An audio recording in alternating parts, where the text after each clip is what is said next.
Topraklarının %66'sı riskli bölgelerde yer alan ülkemizin önünde pek çok can ve mal kaybına sebep olan bir deprem gerçeği var.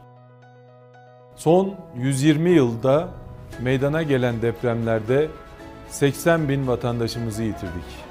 Artık hiçbir canımızı depremlerde kaybetmek istemiyoruz. Bu anlamda Çevre, Şehircilik ve İklim Değişikliği Bakanlığı olarak depremle mücadelemizi milletimizle birlikte güçlü bir şekilde sürdürüyoruz. Deprem yönetmeliğimizi hazırladık. Yapı denetim sistemini hayata geçirdik.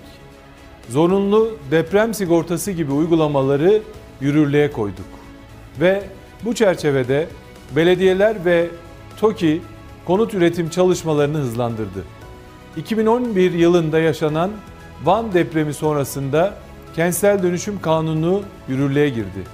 Yapı denetim sistemiyle de denetimlerimizi hız kesmeden devam ediyoruz. Cumhurbaşkanımız Sayın Recep Tayyip Erdoğan tarafından 2012 yılında başlatılan ve Türkiye'nin en büyük şehircilik hareketi olan Kentsel Dönüşüm Seferberliği ile 81 ilimizin tamamında afetlere karşı risk taşıyan binaları yeniliyoruz. Bugüne kadar yerinde gönüllü ve hızlı kentsel dönüşüm seferberliğimizle tam 2,8 milyon konutumuzun dönüşümünü tamamlayarak 12 milyonu aşkın vatandaşımızın can ve mal güvenliğini teminat altına aldık.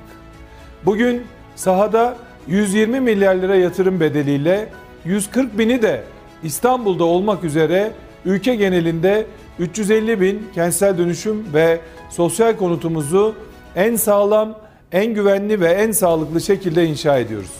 Sağlıksız olarak tespit edilen 1,1 milyon konutun dönüşümünü 4 yıl içerisinde bitirmekte kararlıyız. Yatay mimari merkezli, tarihsel dokusu korunmuş, altyapı ve üst yapısı güçlendirilmiş, sıfır atık uyumlu ve çevreci binaları inşa ederken şehirlerimizin de çehresini değiştireceğiz. İnşallah 2035 yılına geldiğimizde Türkiye'nin deprem riski olan bölgelerinde kentsel dönüşüme girmemiş, yapı stoğu yenilenmemiş hiçbir binamız kalmayacak.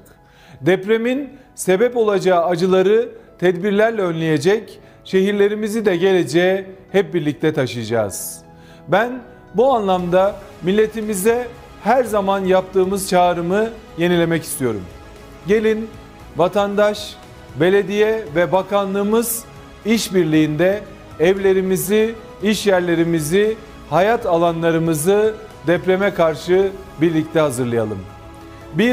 1-7 Mart deprem haftasının ülkemiz ve milletimiz için bir farkındalık oluşturmasını diliyor.